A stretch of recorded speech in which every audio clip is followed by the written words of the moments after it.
Welcome to day 3. Hopefully you've got to grips with a little bit of the technique now. Day number 1 is still working, and that you understand your neutral. And you really enjoyed your shoulder bridge yesterday. So today we're going on to something, a basic move that will lead into lots of exercise of the Pilates exercises. This is a strength exercise, but you probably won't feel that much today. What I really want you to get is the technique and the control. There are lots of, there's 6 principles in Pilates, and one of them is concentration, which I hope you're finding that you're doing. The other one is control. Second one is control, and this is what you're going to feel that you need to focus on today. So, we are going back into our basic position.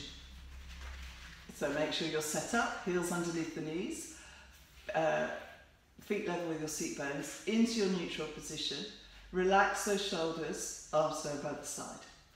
Now we're only going to do this very gently today because I want you to focus on the technique and the movement that you're doing. So we're going to go into something called tabletop. Now it's really important that you feel comfortable in your neutral position. She says, getting into it. And all I want you to do now is start to move the movement with your breath. I want you to breathe out and bring this knee up so that the knee is above the hip. Now if you can do this in front of a mirror or something, it's really good, because a lot of people when they first do it tend to do that. So bring the knee in, and as you do that you push it back into the mat and come out neutral. Not a bad thing, but at this stage we should be able to control this. Okay. So I am now, with this leg up here, putting more load on my centre, so I'm going to have to work a little bit harder. And as we get more advanced with our moves, we put more on. So we need to understand that we've got to work a little bit harder in the centre. I'm going to breathe out and take that foot to the floor. Good. And we do the other leg. So I'm going to breathe in slowly and controlled. I bring that leg up so the knee is above the hip. Okay, my shoulders are nice and relaxed because I'm not using those, and I'm working through here.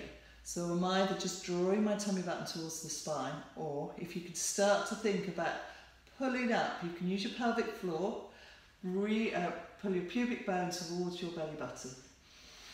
I want you to hold it, and I want you to do 5 breaths. So you're breathing in and out, so thinking about that lateral breathing in and breathe out. So that you are using that centre all the time, and then slowly lower that to the floor. Let's do it one more time each side. So we breathe out. Good. In breath, focus on the breathing. I might have just got that breath wrong, but I don't think I did. That's fine. Just as long as you're breathing, it's the most important thing. So hopefully by now you've done 5 breaths. You're going to lower that down. Now as you lower and raise your leg, what I don't want to happen is your back to come up. You need to try and keep it in that neutral position. And that is the hardest point, because when we take it up to a little bit higher, do the other leg, a little bit harder, we need to be able to control this centre. Okay, so that's your challenge for today. It might not feel like you're doing much, but I want you to really focus on the areas that you're working. Okay, so that as we come out of the 7-day challenge, that you're coming a little bit stronger and that we can take it a little bit higher. So remember, come into the Facebook group today and see if you've got any questions or concerns, and I will come in and answer them. Take care and enjoy day 3.